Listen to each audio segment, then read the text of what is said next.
Learned early on in my career with my dissertation, there's a huge difference between healing and curing or netting, as I call it. And I've known many people with stage 4 disease who are healed and many with stage 0 cancer who are not healed. So they're not the same. And I'd have to say, Harmony Retreats is the most healing experience I can even imagine. So, highly recommend. We all are gonna die. We all are gonna die. We all are gonna die. We all are gonna die. Why don't we help each other prepare for it? Without death, there could not be life. I'm talking about end of life conversations, conversations about the end of life. Death and dying, grief and loss, conversations about the end of life. Hey, everybody, we want to interrupt this episode to ask for some help. Yes, indeed.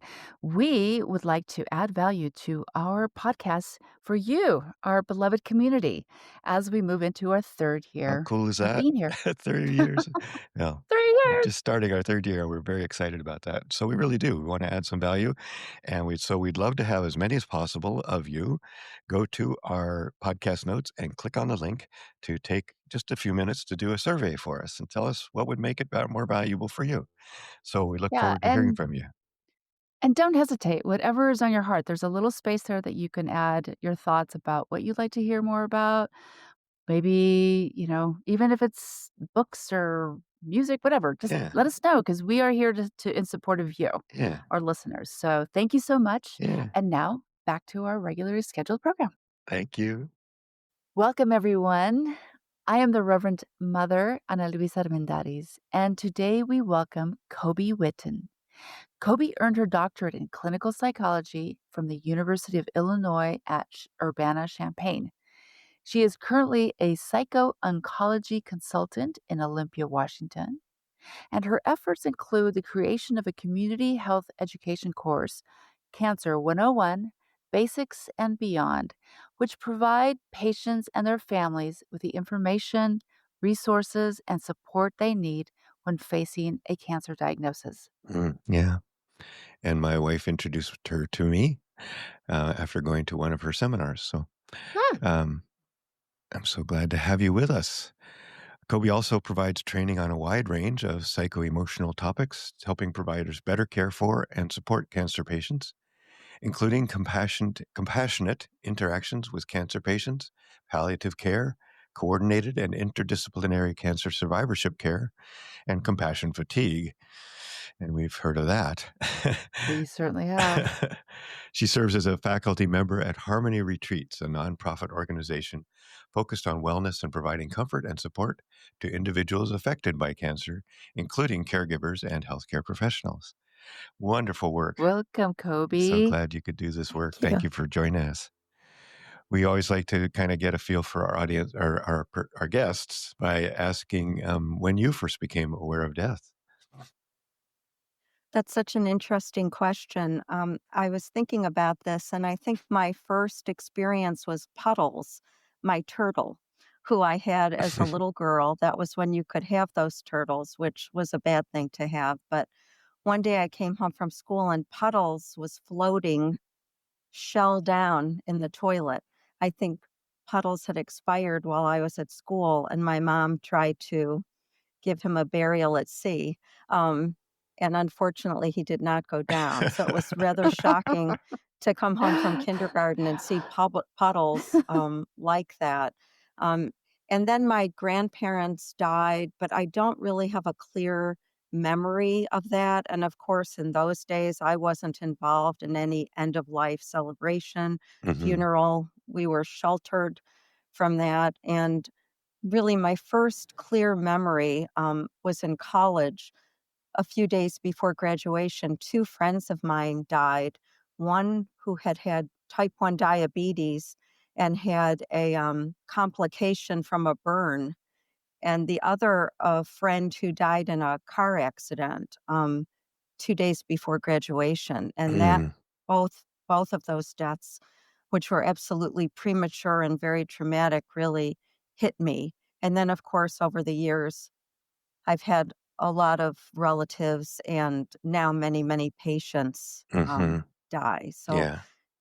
a lot of experience. But Mhm. those Oh. early ones, especially the college, not that Puddles wasn't traumatic, he was, but And those two important. friends in college, and very important. Yes. Mhm, Yeah, mhm. yeah, yeah. Wow, Puddles. I like this is the most, delightful name for an early death memory. Puddles. Love it. Uh, so as you have gone through life, I hear that there's just been intermittent deaths that have made you very aware about what's going on, and you've made your life, um it feels like you've made your life choice to support other people through their death and dying. So, how did this story begin, and your thoughts around giving support to folks who are facing terminal diagnoses or becoming more aware about death? It started out, I was an undergraduate at the University of Virginia, and I worked with a researcher who did health psychology. He then went to Texas, Jamie Pennebaker, guy in the importance of journaling. But when I went to graduate school, I actually thought I wanted to do schizophrenia research. Huh. And the schizophrenia professor left Illinois, and I ended up with a researcher who had just come back from UCLA doing oncology work. Mhm. And it was the first time in the early '80s, I think, that we really looked at working with as psychologists with cancer patients other than at initial diagnosis or right when they were dying. And I got Right. really interested in that. And initially, folks said to me, and it set my career path, but people would Uh-huh. say, "Oh, isn't that so depressing?" Mm. And I said, Mhm. there are hard days, but I would say it's Mhm. life affirming and Mhm. very um, uh, helping me to figure out what's important in life and how to live my own life. Yeah. And then I realized I am Jewish. There is a old Jewish joke, typical Jewish telegram, start worrying, details to follow. And so there is something about living with what Um, those in the cancer literature in the early '80s, there was a book, The Damocles Sword Syndrome. Mhm. What uh-huh. is it like? We all have uncertainty, but what is Mhm. it like to profoundly live with knowing that my days are numbered. I don't know how Mhm. long. How do I want to live my life? What do I want to Mhm. do? And for me, over the years, especially, but now really, I call it the Harmony Retreat you mentioned 3 days of intensive connection, support, love. I call it accelerated authenticity. Mhm. How do we want to live? Who do we Mhm. want to be with? These for me are Mhm. the most profound questions, and these are the interactions I find most enriching in life. I feel very passionate about it. Absolutely. Yeah, that's really beautiful. Oh, Kobe, I really appreciate this. I've never thought about a psychologist, oncologist Mhm. that because generally we think about, a terminal diagnosis and it's like doctors and the physical body gets cared for. And it isn't until the very end when people are supported with their emotional, spiritual pieces, right? Or maybe the spiritual pieces is actually intermittently the chaplain shows up and, Mhm. Mhm. Yeah. and the church people show up. But I really appreciate that. Um, there is a deep, um, it's almost like it's like another like before and after a diagnosis or before and after that recognition of the end is so near. Still unknown, but people become so authentic, and I think that is my favorite place to be Mm. when people are when I was a hospice volunteer, and part of the story of why I became a chaplain was that people just needed somebody to be completely themselves, but they couldn't do that with family. Medical people were like, "Too busy. This is not for me. Talk to somebody else." Social workers, but they really just want to be like, "Tell me, Yeah. tell me and see me," right? And so I am smitten with your job. Me too. And Yeah. Anna Luisa, as you were saying that, I was remembering, I think I was an undergraduate, and my first husband, who actually ended up dying at age 43 of cancer, very Mm, early, traumatically, but we were mhm, visiting a friend of his. and the friend's father had colon cancer, and the mother Mm. had breast cancer with what I call no evidence of disease. I never use the word cured as an aside, Mhm. but she Yeah. had no evidence of disease. The father was not so lucky. I was alone in the room with the father for a moment. The mother had left, and he Mhm. grabbed my hand and he said, I'm feel emotional even recounting this. I am dying and no one will talk to me about it. I know. Wow. Yeah, I yeah, yeah. know. I Oh my know. god. Yeah. What a Yeah, great story. Thank you. Is it it could is. you talk a Yeah. little more about Mm. the, Harmony, retreat and a little more what that looks like for people to understand what your work is in that regard? I would love to. It was founded many decades ago now by a woman, one of the first ARNPs in the state of Washington, Gretchen Schad. And it is a 3-day, we have many, many offerings. We have free virtual retreats, but the hallmark is a 3-day, 2-night in person retreat. I just did one a couple weeks ago, and people come from all across the country, all across the world. Mhm. And in an opening circle, you look around, and I would say you see these faces frozen with fear, Mhm. anxiety about what have I come to, Mhm. especially if they've brought a spouse or friend or partner. That person's thinking, "Oh my gosh, what have I done? What have you Mhm. done to me?" And I wish we had a video of from day 1 to day 3, Mm. because through incredible food, beautiful setting, unbelievable listening. Mark Nepo, who is one of my favorite writers, talks about, Mhm. I see you. We all want to be seen. Yeah. I think, Mhm. especially after a diagnosis like this, especially when loved ones just keep telling you you're going to be okay, which Right. is not a good thing to say. Right. And You're gonna fight really, this. You're gonna win. Yeah. I Yeah. hate those battle I metaphors. I know. know. I know. But it's just 3 days of groups, beautiful labyrinth, journaling, love, Mhm. connection, being with others who get it. We're Mhm. all Mhm. out of the cave there, Yeah. and it's Mhm. a little scary out of the cave. It's very bright out here, but boy, you can see things very clearly. So these Mhm. retreats, I would have to say, are absolutely transformative. I learned Mhm. early on in my career with my dissertation, there's a huge difference between healing and curing, or netting, as I call it. Mm. And I've known many people with stage 4 disease who are healed, and Mhm. many with stage 0 cancer who are not healed. So Mm. they're Right. not the same. And I'd have to say, Harmony Retreats is the most healing experience Mhm. I can even imagine. So, Mm. highly Mm. Mhm. recommend. Yeah, yeah, Mhm. beautiful. Do you know if there are others like that around the country? Similar? There are others like that. It was actually based on Commonweal out of California by Okay. Michael Hmm. Lerner Huh. and Rachel Niobe Oh, Remen. Yeah. I know And Michael Lerner. yes, Well, he is the founder of all of these. And so Mhm. mhm. Gretchen, our founder, saw a Bill Moyers documentary on Commonweal, and that's what inspired her to create Harmony Hill. There's also Mm. something in Washington, D.C. Mhm. So yeah, but it's fairly rare, and our retreats are free, but there is a room and board fee now, and there is Mhm. scholarship available. Oh, So good. Mhm. Yeah. again, really highly recommend. Yeah, well, hopefully we can get a podcast note to direct people to where to look and see if there's something near them, and of course, if they're in our area, they can definitely go directly to you. So that would be great. Thank Right. you. And they can Right. come here, even if they can get to here. That's right. I mean, I've had Yeah. people from Europe, so Yeah. yeah, Yeah, there's Mhm. that. Yeah, thank you for mentioning that. Yeah. Mhm. sure. Mhm. That's Thanks. great. So, Kobe, what are the biggest challenges that you encounter as you're walking this path and supporting folks in this work? I think there are several. The well-meaning support from those around you, but Sure. Mhm. it's not really support.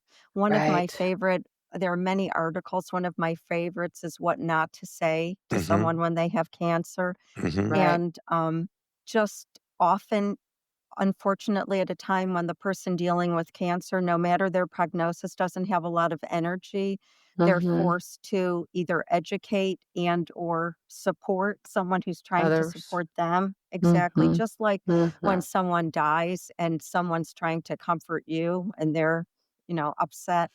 I think that others often project their own fears about cancer Mhm. and dying onto the Mhm. person dealing with cancer, and that's Yeah. a huge burden. So one of the things is just dealing with well-meaning, well-intentioned, but people who are off the mark.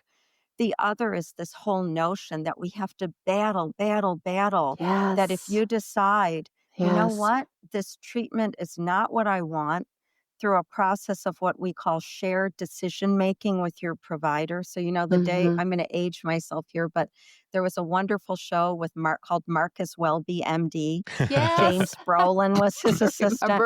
I And remember this. Dr. Welby was so Ah. benevolent and wonderful. And he would just tell you, don't even think about it. Here's what we're going to Mhm. do. Mhm. Well, for better or worse, now we are in a day of no, I am an agent in my Yeah. own healthcare. Mhm. You went to medical school for 63 years. Let's work Mhm. together to Mhm. figure out Mhm. what's best for me, Yeah. not Mhm.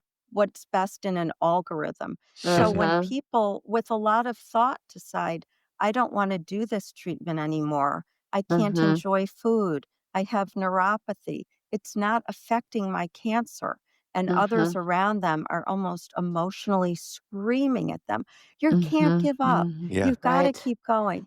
It's Right. a Oh, yeah. Right. huge burden. People just don't understand what the significance of quality of life, and that Mhm. at some point we can decide we're done. Yeah. And that's a beautiful Yeah. decision. It Dying is not a failure. Yep. Mhm. Absolutely. Here, Yeah, here. yeah, yeah. Ugh. Yeah, I hear this so much, Kobe. yeah. It's come It's up a so lot. prevalent, and I don't understand how to keep, Even going into hospice is, like, considered a yeah, failure, yeah, a failure, And right? yet it's such a wonderful choice for people. Mhm. Mm. And then people don't go on to hospice until 3 days before they die. Yes. So Yeah, yeah. my Yes. own mother was diagnosed with lung cancer at age 75. She quit smoking at 67, finally, and then attributed all her health problems to quitting smoking. It was quite humorous, actually. But she decided not to get treatment, which was absolutely appropriate for her. And she died Mhm. 3 weeks later. And in Mhm. that 3-week interval, I got her enrolled on hospice. She lived in Chicago, I lived here, and she didn't talk to me for 2 of her last 3 weeks of living because she Mm. was so angry. Angry. And then Mm, when she recognized the Mhm. incredible benefits of being on Mhm. hospice, she got it. But yeah, mhm. even in Mhm. my own family with my own mother, a lot of Mhm. misperceptions and Yeah, yeah, confusion, Mhm. so yeah, and the other part of that is we've also heard many stories where it's the family members Mhm. who say, "We don't wanna give up. Don't go to hospice. We don't wanna give up," Yes. and That don't yeah, happens. like you just Mhm. mentioned, don't give up the that's treatments, more typical. Yeah, That's more yeah, typical, yeah. yeah. So that's one of our big messages here to our audience is, Mhm. this is not failure. I love what you just said, a perfect quote. It's not you don't dying is not a failure. Getting sick It's is not a not. failure. Yeah, yeah. Yeah, it's Ah. so important to make sure that's emphasized over and over, even though we say it maybe too much, but I know. I don't think you can say it enough. Yeah, Yeah. yeah, It's Well, painful for me when I witness people in the last months of their life yeah, just scurrying with such a freneticism, yeah, and there yes. is a tremendous will Yes. to live, and I understand that for sure, but it really mars whatever time you have left. yeah, So there's so much better Mhm. things you can do, like go for a hike or you know? Well, or just even shift that attitude, Yeah, right? yeah. And just be in grace with yourself, with the world, with Mhm. the mystery that is coming. I don't know. I mean, we're too death positive here on this podcast, I so love it.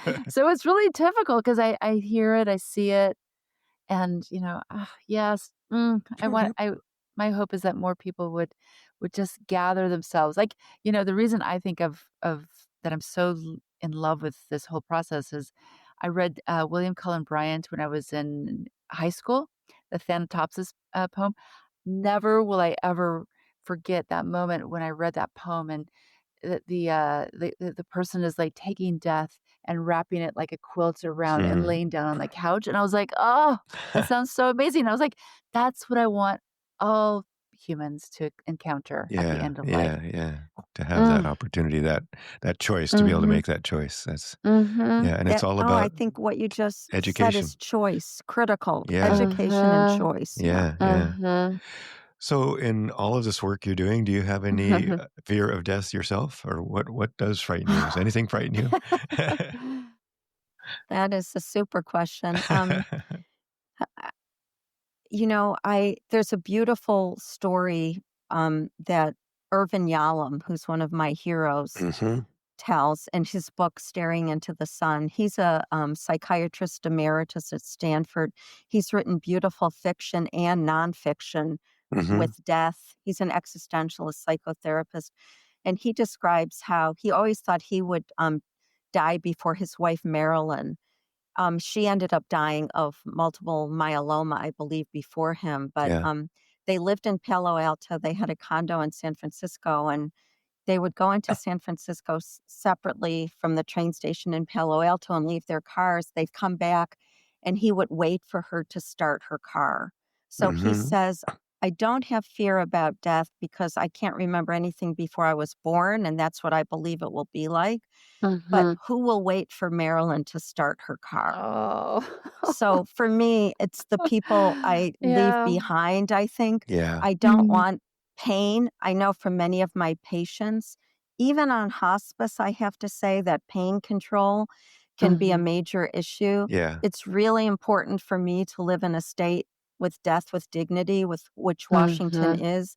I've known mhm, many patients who have gotten the prescription and not needed it. I would Hmm. want mhm. the control Yeah. and Right.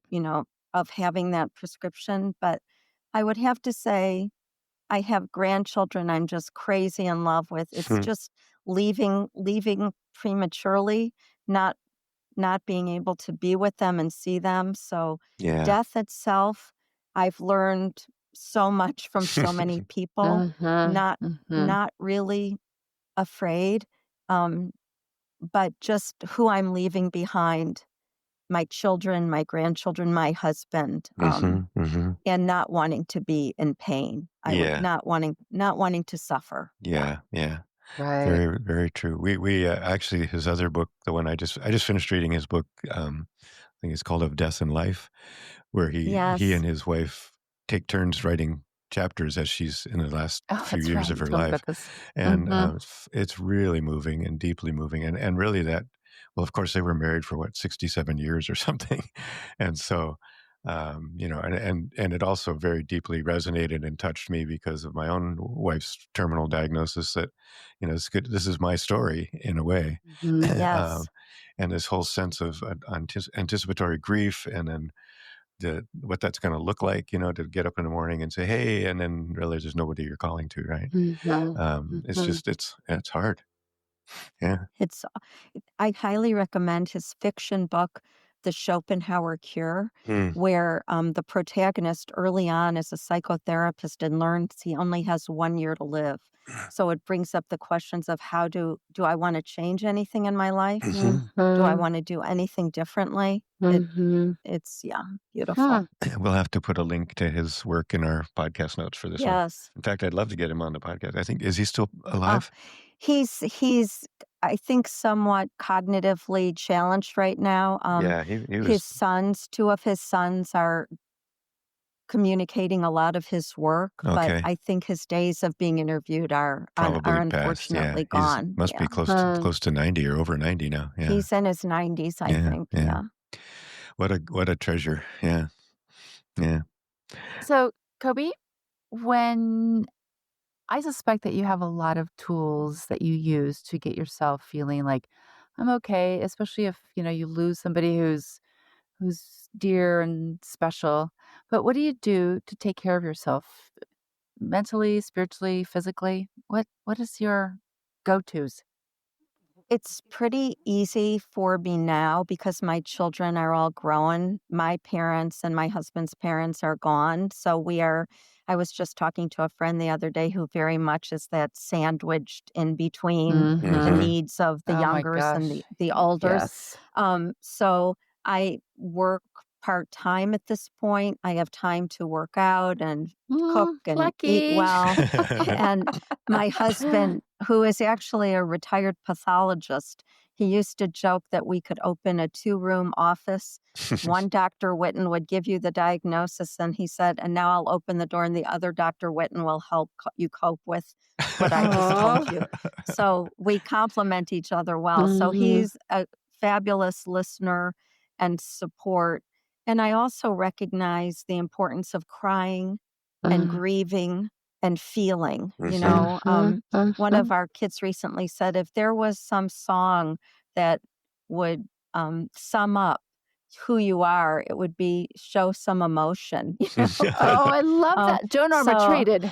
Joan Armand, who I I love love, her. I and listened to also that. Oh. Shaka Khan, I feel for you. Uh-huh. So I've learned over the years the difference between pity, which some people do want, I'll be honest with you. Some Mhm. people want to be pitied. But between empathy and compassion, and empathy, I think for me, I've no longer used that word. For me, it literally means for me to feel what you're feeling, which is Mm. not a good thing for either of us.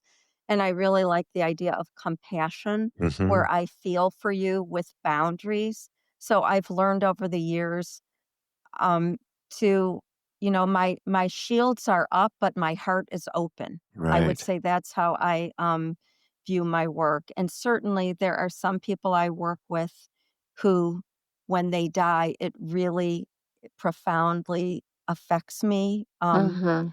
And I have to allow myself to feel that. I think one of the big challenges is I facilitate several support groups, and we lose a lot of people because I work with a lot of people with Mhm. metastatic disease, Mhm. Mhm. and just holding the space for Mhm. everyone when we That's right. lose someone Yeah. is a big challenge. But I'm Mhm. a big proponent of that whole oxygen mask flight attendant thing. If I don't Mhm. have that mask Mhm. over my own mouth first, I can't take care of anyone else. So, Mhm. yeah. Mhm. Yeah, so important. And we ask this question pretty much of every person we've um, talked to, and we like to, in a way, we're just sort of collecting ideas, right? Because it's just really important for people to know how much it matters that you take care of yourself. And yeah, you put your own Mhm. oxygen Mhm. mask on, and you, Mhm. especially if you're a caregiver or if you're going through this, or if you're working in this world, you can't do as a good job if you're overwhelmed and burnt out, and so Mhm. and that can happen. That can sneak up on you too. Mhm. Just was reading an article about a funeral director who said that she had over time, she's just always kind of pushing forward, trying to be there for everybody, and didn't really even notice until she got physically sick, that Mhm. she was Yes. just pushing herself too hard, and she had to. Your body will eventually take you down, you know. It will scream at you. One of the beautiful things, just for a second to go back to Harmony Retreats, Hmm. is we want your loved one or I prefer the word companion to Hmm. caregiver because you don't always want to be cared for in that way, Yeah. Mhm. but Mhm. is that we want them to come and we have special time set aside for them Hmm. because they need, as Mark Nepo says, what is not expressed is depressed.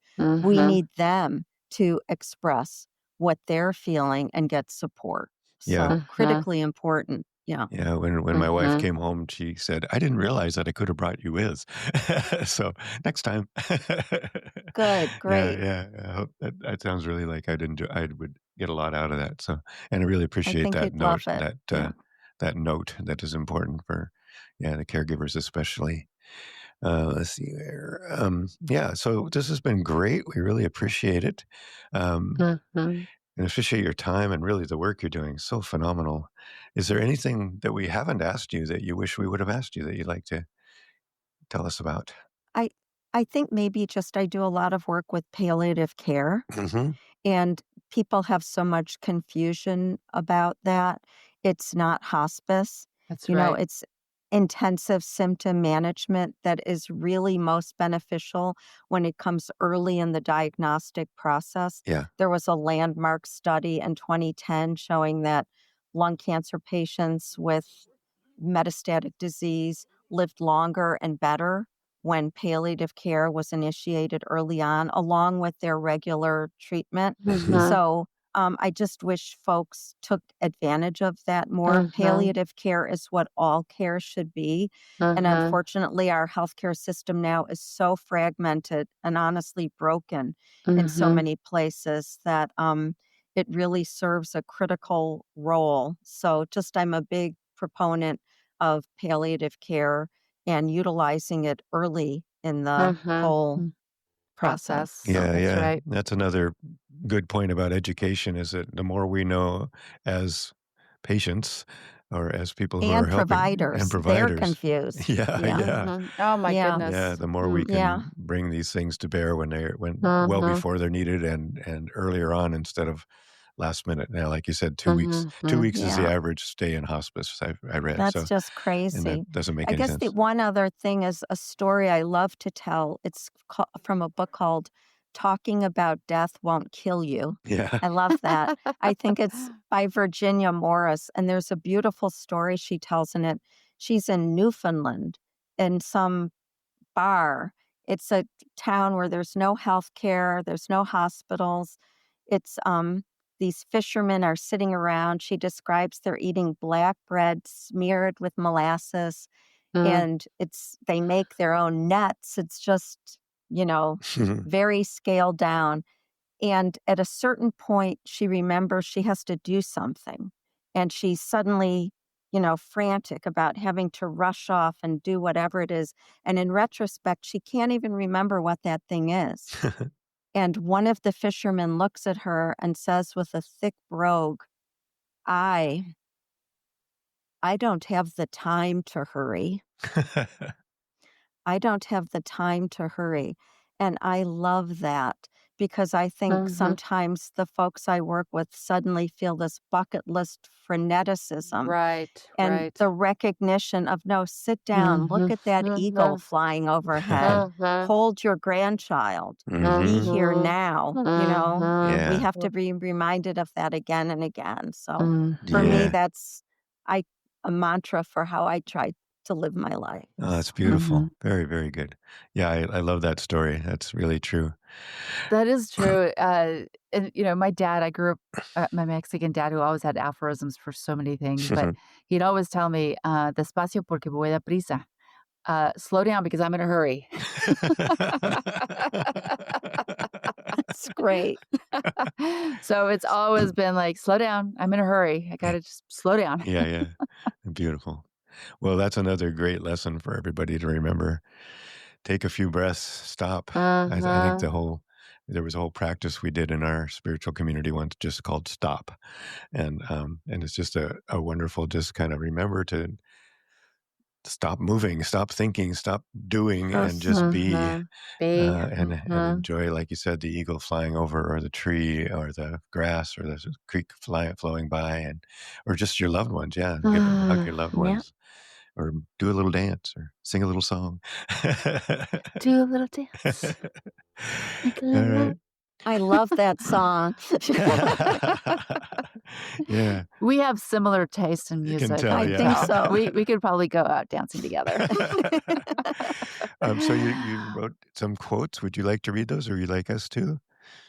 Oh, you can read them. Go Okay. ahead. It's okay. These Well, are we've already been lucky that she gave us the Yeah, Mark you already gave us Nepo a little some bit ag Mark Nepos. yeah. Yeah, you actually did say the one. So, I'll just read the first one, and you can read the last one. How about that? Okay. Oh, actually, there's 2 more. There's 3, yeah. Yeah, okay. Um, I'll read the first 2, I guess. Or the first one, last one, I don't know, whatever. The first one is by Socrates, and it's "The unexamined life is not worth living." Yeah, So yeah. true. And then what she said about Mark Nepo, "What is not expressed is depressed," and that's Depressed. very, very important quote. Yeah. And the whole reason we are here is to grow in wisdom and to learn to love better by Rachel Naomi Ramen. And though the physicality of death destroys us, the idea of death saves us. Irvin Yellum. Right, yes, and we'll have a link to Irvin's, books in the podcast notes because we've mentioned him several times, and as you said, he's kind of a hero. He did amazing work, so, yeah, so thank you so much again. Thank you, Thank you. Kobe. Thanks so Nice to meet much. you. All right, You too. take care. Thank you for joining us today. Please stick around after the credits for our afterthoughts, and it helps our numbers if you stay until the end. We want to thank my children, Nate, Vivian, Nina, and her fiance Asher, for the excellent opening song, and a special thanks to our awesome editor, Sam Zemke, who is also a guest on our podcast. You can listen to him on Season 4, Episode 5. Also, thank you to Charles Heaston, the composer of the original music you are listening to now. And of course, thanks to you, our audience, and all of our amazing guests. Please come back next week for another great episode. Share this with your friends, family, and community. We hope you will subscribe and follow us on YouTube, Facebook, Instagram, Blue Sky, and Substack. Each guest's additional information will be found in the podcast notes.